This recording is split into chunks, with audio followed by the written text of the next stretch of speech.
Amigos y amigas, bienvenidos y bienvenidas a La Olla Sazón Pública.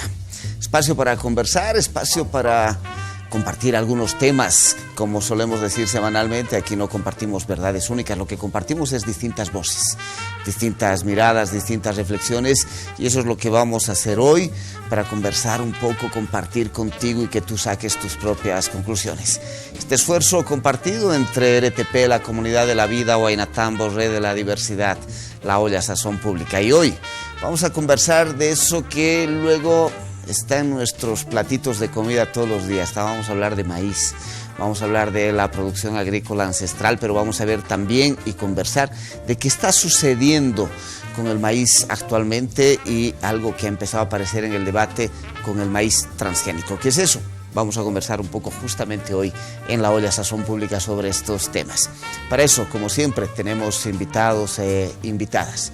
Hoy vamos a compartir con María Julia Jiménez. Ella es integrante de un colectivo, una agrupación, un movimiento que se llama Slow Food Bolivia. María Julia, bienvenida al programa. Sí, ¿cómo estás? Qué lindo estar acá conversando estos temas. Y bueno, como Slow Food, que es traducción sería la comida lenta, somos un movimiento que se contrapone a ese nuevo estilo de comer del fast food, rescatando nuestros propios alimentos, los productos frescos y de temporada. Y bueno, ya les contaré sobre eso. Pues de eso vamos a estar hablando. Hoy, por tanto, La Olla tendrá un proceso de cocción un poco más lento para ir en el ritmo de lo que nos plantea justamente Slow Food o esa comida lenta. Está con nosotros también Rita Saavedra, otra compañera, otra amiga. Ella viene como consumidora consciente, todo un movimiento, toda una articulación de gente que cuando va al mercado y quiere comprar, quiere hacerlo de manera más responsable, más consciente. Rita, bienvenida a La Olla Sazón Pública. Muchas gracias, es un placer pues estar aquí compartiendo con ustedes, pero también con todo este público que necesita entrar al debate. Estamos viviendo un tiempo donde las cosas están bastante polarizadas con nuestra alimentación y yo vengo a traerles un poco de ese ingrediente para darle más sazón a lo que tiene que ser nuestra vida, ¿no? Un proceso más consciente, porque la forma en la que nos estamos alimentando actualmente está contribuyendo a la mitad del cambio climático, ¿no? Entonces, somos corresponsables de eso, hay que autocriticarse y creemos que hay que compartir eso con el público. Pues ingredientes está trayendo Rita aquí a La Olla, y hoy vamos a tener ingredientes también de larga data, porque está con nosotros Carlos Lemus. Él es arqueólogo y ha estado trabajando, investigando hace muchísimo tiempo temas vinculados a el maíz, justamente, la manera de cultivar, de consumir en nuestros pueblos, no solo de tierras altas, sino también de Amazonía, del Chaco, de otras regiones. Carlos, un gusto que estés en La Olla Sazón Pública. Muchas gracias, Mario.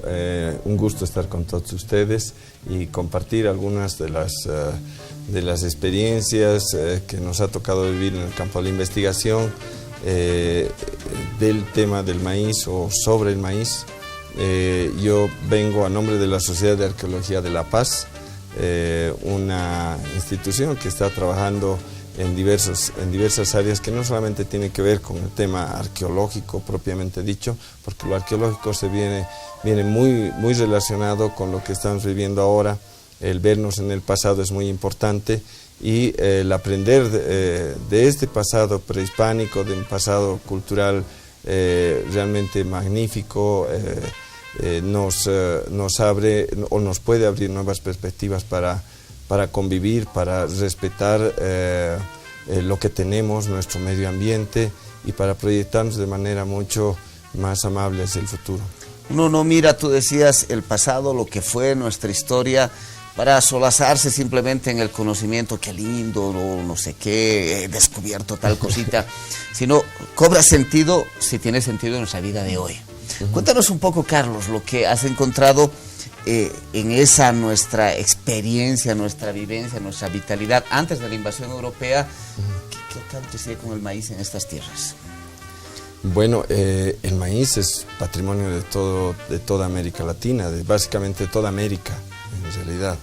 El maíz viene acompañando a todas las culturas, toda la vivencia humana en estos últimos 5.000, 7.000 años, en los que los pueblos se han desarrollado tanto en Norteamérica, Centroamérica como en Sudamérica. Si bien los maíces el maíz ha sido domesticado en Centroamérica inicialmente, bueno, en Centroamérica y parte de Norteamérica, en México, esto ha sido hecho más o menos hace unos 7.000 años. Datas muy cercanas se han registrado en Ecuador, en Perú y en Colombia. Entonces podemos hablar que casi de manera simultáneamente, ¿no?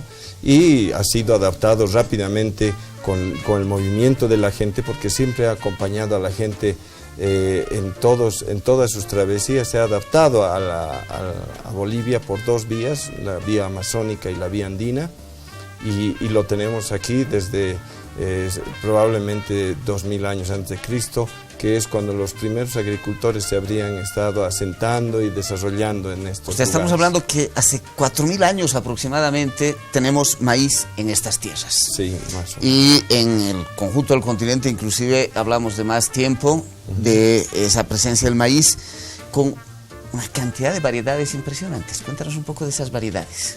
Sí, bueno, se sabe por lo menos que tenemos aquí cerca, serán más o menos unas 130 y tantas variedades, se dice, ¿no?, en toda el área en Sudamérica. De esas, algunos investigadores dicen que tenemos cerca de 70 y algunos cerca de 100 variedades. Se han registrado como que 7 complejos y 45 variedades o razas, pero centenas, digamos, de variedades, ¿no? Aquí en Bolivia el maíz era un indicador cultural. Cada valle, por ejemplo, en los valles mesotermos tenía una variedad propia o varias variedades que acompañaban su desarrollo. Ellos lo habían adaptado a su modo de vida. Lo mismo en las zonas altas, en la cuenca del lago Titicaca hay variedades arriba de los 3.000 metros, 3.600, incluso 4.100 metros Todavía de altitud. tenemos maíz en esos niveles de altura, que sí, normalmente estaría en valles, y aquí hemos logrado adaptar, criar maíz en territorios de altura, lo que le da un sabor también muy peculiar a nuestro maíz y esa variedad. Carlos Mejía Godoy, un músico nicaragüense, en un inicio de sus canciones decía: somos hijos del maíz, y empezaba a nombrar la variedad de productos alimenticios que uno elabora en base al maíz en Centroamérica. Lo mismo podríamos decir en Bolivia. No hay fiesta guaraní del arete guazú si no hay cosecha del maíz. En Cochabamba no podemos entendernos sin maíz, en Tarija no podemos entendernos sin maíz, aquí también. ¿Cómo está el maíz en nuestra vida cotidiana? En los valles andinos también, que es lo que nos estamos enfocando, que igual hay una presencia tan fuerte del maíz también en los Andes, ¿no? Y de ahí viene, por ejemplo, la chicha que se hace en los valles, está en cada ritual, en cada tradición. Algo muy bonito que estamos viendo y queremos mostrarlo también en siguientes ferias que vamos a hacer es cómo ahora en las zonas andinas empiezan a trenzar las mejores panojas de maíz para regalarlas, ¿no? Las famosas guayuncas, y tienen diferentes formas de trenzado en cada uno, pero esa es la forma como además también circulaba la semilla para poder intercambiar sus mejores variedades, sus mejores ejemplares a tus amigos, a tus vecinos, a otras comunidades. Entonces estaba muy presente el maíz realmente en las zonas bolivianas, andinas y de bajas. Y con tecnologías de guardado, secado, y cuando vamos al mercado, cuando tú trabajas como persona que va al mercado finalmente, te encontrabas con una variedad de maíz fresco, maíz guardado, una tecnología muy rica. Una variedad que nos permitía generar una cultura alrededor del maíz. En Bolivia tenemos 3 zonas muy bien delimitadas, ¿no? Nuestros valles, que son la cultura del maíz, y se desarrolla esa cultura en función de ese alimento. Acá un poquito más arriba la papa, ¿no es cierto? Y hacia abajo tenemos la yuca. Entonces, los alimentos han dado formas de ser a las personas, ¿no? El maíz tiene la particularidad de haber cruzado todo el territorio del Abya-Yala, hablemos en sí.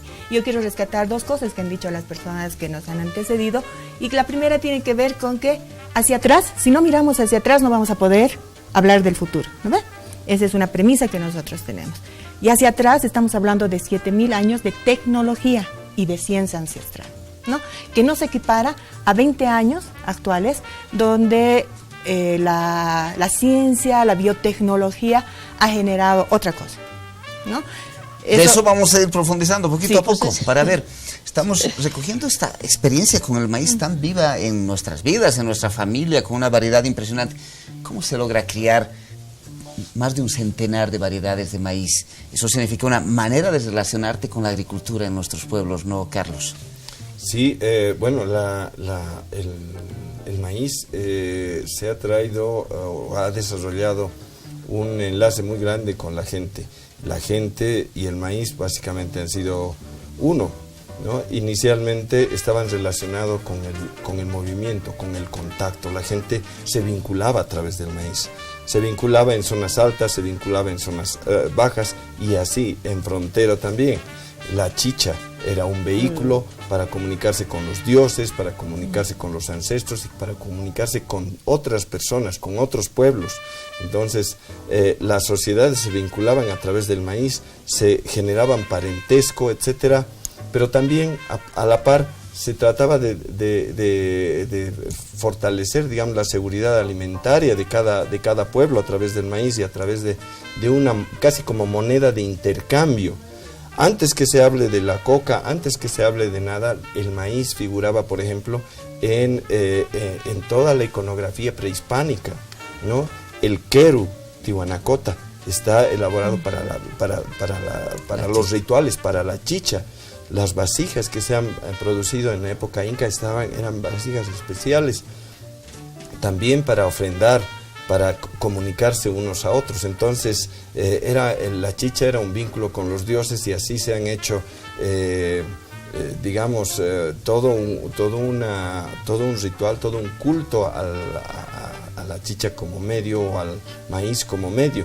Ahora, claro, utilizamos, por ejemplo, en nuestras chayas el alcohol de caña, pero lo ideal no es el alcohol, no es el alcohol lo que genera el vínculo con los dioses, sino es el maíz. Que jugaba entonces es la chicha, este rol no comunicante, como alcohol, sí, de circulación, de sí, vínculo, de relacionamiento en todo el continente, como nos decías, sí, desde el norte hasta el sur, y también ritualmente. De eso vamos a seguir profundizando, porque detrás de eso hay una sabiduría y, como decía Rita, una tecnología de más de 7.000 años de vida que nos está mostrando una manera de entender la vida y la regeneración de la vida. De eso vamos a seguir profundizando. Espérenos un ratito. Ya volvemos con La Olla, Sazón Pública. La olla. El agua.